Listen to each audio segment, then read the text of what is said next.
No nation in the world could achieve what America achieved. This was one of the most stunning, effective, and powerful displays of American military might and competence in American history. We're in charge.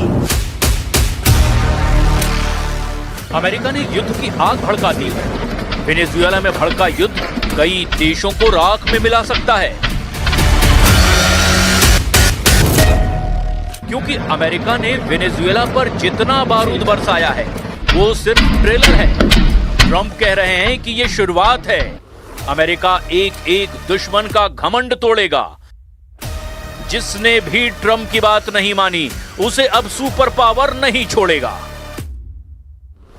Trump की hit list में फिलहाल top 4 देश हैं।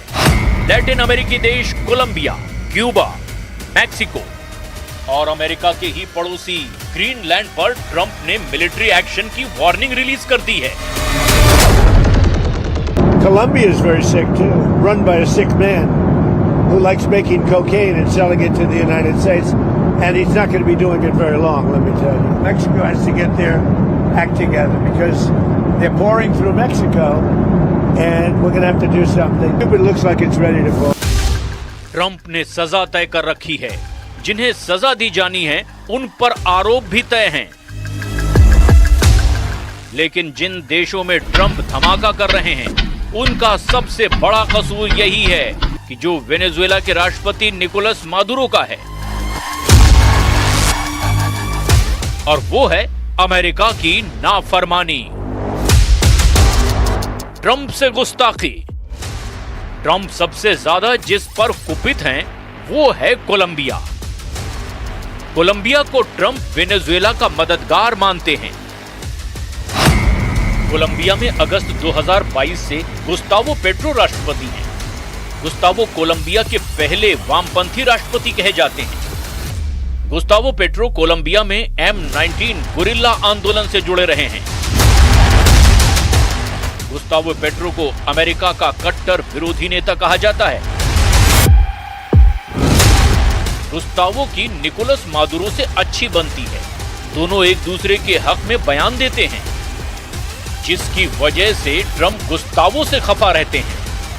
Venezuela पर हमले से पहले 23 दिसंबर 2025 के दिन ट्रंप ने गुस्तावो को जानलेवा धमकी दी थी।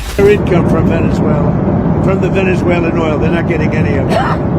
And Cuba literally is ready to fall. And you have a lot of great Cuban Americans that are going to be very happy about it.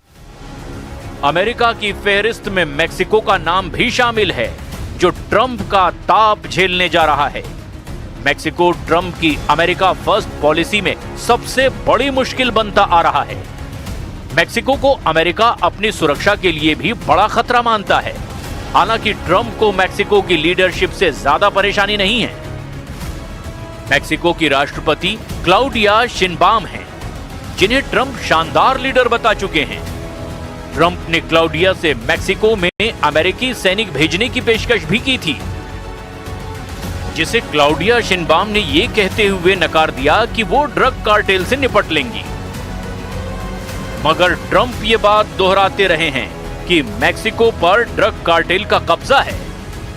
Mexico ही वो रूट है जहां से अमेरिका में नशीला जहर सबसे ज्यादा सप्लाई होता है। इसीलिए मुमकिन है कि जल्द ही मैक्सिको में अमेरिका वेनेजुएला का रिपीट शो दिखाने लगे। The way you have to do something with Mexico. Mexico has to get their act together because they're pouring through Mexico, and we're going to have to do something. We'd love Mexico to do it. They're capable of doing it, but unfortunately the cartels are very strong in Mexico. Drug और सुरक्षा का बहाना एक तरफ, दूसरी तरफ Trump की एक जिद भी युद्ध भड़का सकती है, और ये जिद है ग्रीनलैंड को लेकर। ट्रंप ग्रीनलैंड को अमेरिका में मिलाना चाहते हैं, क्योंकि ये इलाका अब अमेरिका की सिक्योरिटी के लिए सबसे अहम बन गया है। आर्कटिक महासागर में बना ग्रीनलैंड दुनिया का सबसे बड़ा द्वीप है। ग्रीनलैंड अभी डेनमार्क का स्वायत्त क्षेत्र है। 56,000 की आबादी वाले ग्रीनलैंड की अपनी स्थानीय सरकार है। ट्रंप जब पहली बार अमेरिका के राष्ट्रपति बने थे तब ही उन्होंने ग्रीनलैंड खरीदने का आइडिया दिया था। तब डेनमार्क की प्रधानमंत्री ने साफ साफ ग्रीनलैंड बेचने से इनकार कर दिया था। ग्रीनलैंड अमेरिका और रूस के बीच का सामरिक लिहाज से सबसे अहम लोकेशन है। चीन ने भी इस इलाके में अपना दबदबा बढ़ाया है। अमेरिका दो दुश्मनों के ग्रीनलैंड के करीब एक्टिव होने के बाद से अलर्ट मोड में है। साथ ही ट्रंप को ग्रीनलैंड में मौजूद खजाने की भी फिक्र है। ग्रीनलैंड में रेयर अर्थ मेटल और खनिज तेल का बड़ा भंडार है। अमेरिका की नजर ग्रीनलैंड के इसी खजाने पर है। ट्रंप को यह भी पता है कि जिन 4 देशों पर वो मिलिट्री एक्शन की धमकी दे रहे हैं वो सैन्य ताकत के हिसाब से बेहद कमजोर हैं। मेक्सिको, कोलंबिया और क्यूबा में इतना जोर नहीं कि वो अमेरिका का हमला झेल सके, लेकिन ग्रीनलैंड पर अमेरिका को बमबारी की टक्कर मिल सकती है, क्योंकि यहां रूस और चीन कभी नहीं चाहते कि अमेरिका सैन्य तैनाती से भारी पड़े। वैसे ग्रीनलैंड में साल 1951 से अमेरिका का बेस है। ग्रीनलैंड के उत्तर पश्चिम में यूएस एयरफोर्स का थुले एयर बेस है। इस बेस पर अमेरिका लंबी दूरी के बड़े जंगी प्लेन उतार सकता है। सुपर पावर के B-52 जैसे बम वर्षक भी ग्रीनलैंड बेस पर तैनात होते हैं।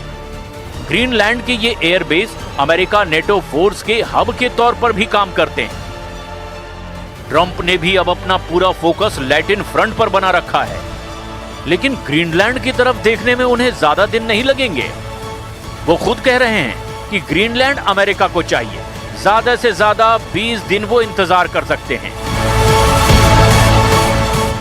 To take in action against Greenland. Well, I don't want to talk about Greenland. Let's talk about Venezuela, Russia, Ukraine, and we'll worry about Greenland in about 2 months. Let's talk about Greenland in 20 days. On Venezuela, we talked so much about energy. By the way, I will say this about Greenland. We need Greenland from a national security situation. It's so strategic. Iraq के सद्दाम हुसैन को America ने पहले घर में घुसकर मारा, फिर फांसी पर टांग दिया। लीबिया के कर्नल गद्दाफी को अमेरिका ने गटर से निकालकर जनता के हवाले किया, जहां उसे गुस्सैल भीड़ ने नोच नोच कर मार डाला। दुनिया के सबसे खूंखार आतंकी आका अबू बकर अल बगदादी को अमेरिका ने उसकी सुरंग में घुसकर बम से उड़ाकर मार डाला। ईरान की कुर्स फोर्स के सुप्रीम कमांडर कासिम सुलेमानी को अमेरिका ने ड्रोन मिसाइल से उड़ाकर भस्म कर दिया।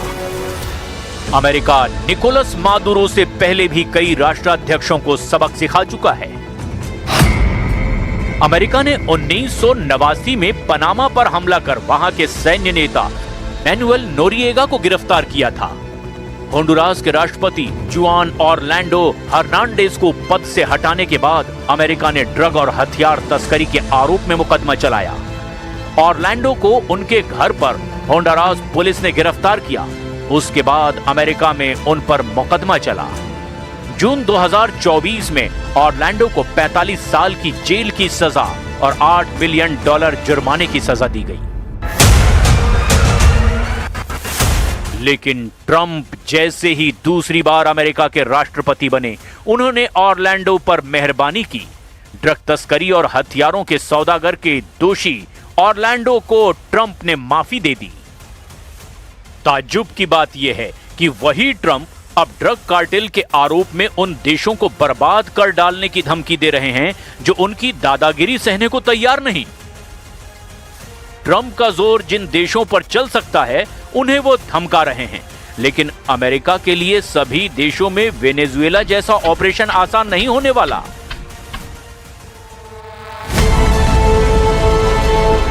खासकर क्यूबा जैसे कट्टर अमेरिकी दुश्मन के खिलाफ ट्रंप को पुतिन से सीधी चुनौती मिल सकती है। क्यूबा अमेरिका और रूस की दुश्मनी का पुराना इतिहास है। जब फिदेल कास्त्रो क्यूबा के सुप्रीम लीडर थे, तब रूस ने क्यूबा में मिसाइलों की तैनाती की थी। अमेरिका के U-2 जासूसी प्लेन ने रूस की मिसाइलों का पता लगाया था। उस वक्त अमेरिका रूस में परमाणु युद्ध की नौबत आ गई थी। 13 दिन तक चला ये युद्ध संकट आखिरकार बातचीत से टला था। रूस ने क्यूबा से मिसाइलों को हटाया तो अमेरिका ने तुर्की में मिसाइल तैनाती हटा ली। यह समझौता इसीलिए हुआ क्योंकि तब अमेरिका में जॉन एफ कैनेडी जैसे सुलझे हुए लीडर थे, लेकिन मौजूदा वक्त में डोनाल्ड ट्रंप जैसे जज्बाती लीडर हैं जिन पर खुद को सुपर पावर साबित करने का प्रेशर है। प्रेसिडेंट पुतिन जैसे चैलेंजर ने भी ट्रंप का दिमाग गर्म कर रखा है। ऐसे में ट्रंप अपने सबसे बड़े दुश्मन को दहलाकर अमेरिका का पुराना रुतबा फिर से लौटाने का जोखिम भी मोल ले सकते हैं। मगर अब उन लड़ाकों से अमेरिका का यह युद्ध बहुत भयानक हो सकता है।